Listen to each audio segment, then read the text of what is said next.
Keep safe ngayong maulan, mga suki. Pwede rin namang keep warm dahil kabilang sa top 50 best ang dalawa nating sabaw ayon sa isang international food magazine. Ang sinigang at bulalo. No need pumili dahil meron pa rin pinagsama yan. Yan ang kwentong kalye ni JM Encinas. JM! Asim-kilig na sinigang at malinamnam na bulalo. Ang sarap ng mga sabaw nito, hindi na lang sikat sa panlasa ng mga Pinoy.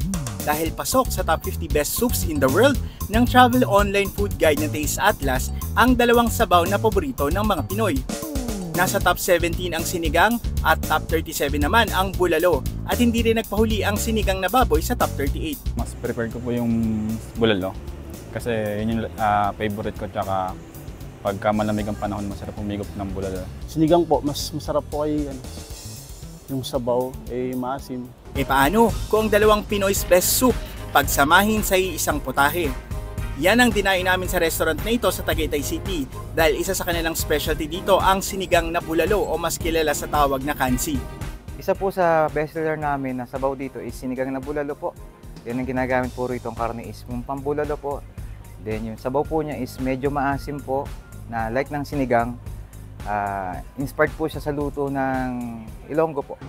Wala naman daw pinakaiba ang sangkap dito sa bulalo at sinigang, pero ginagamitan lang nila ito ng espesyal na pampaasim. Nagpapasarap bali dito yung ating pampaasim, yung batuan tawag doon. At syempre, mas masarap ang sabaw nito kapag mainit.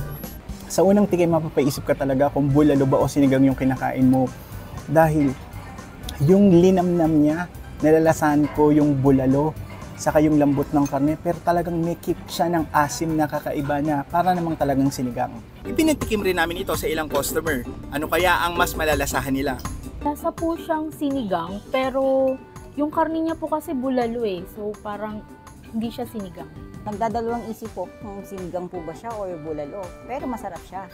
Tunay ngang pagdating sa pagkain, ang mga putahing Pinoy kaya ng sinigang at bulalo, ang sarap, kinikilala na rin sa buong mundo.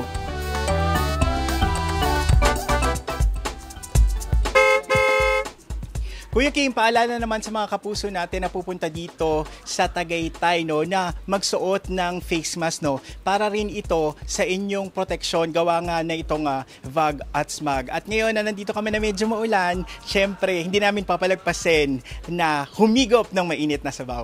Live mula dito sa Tagaytay City, ako si JM Encinas at yan ang kwentong kalyeng dapat alam mo. Kuya Kim?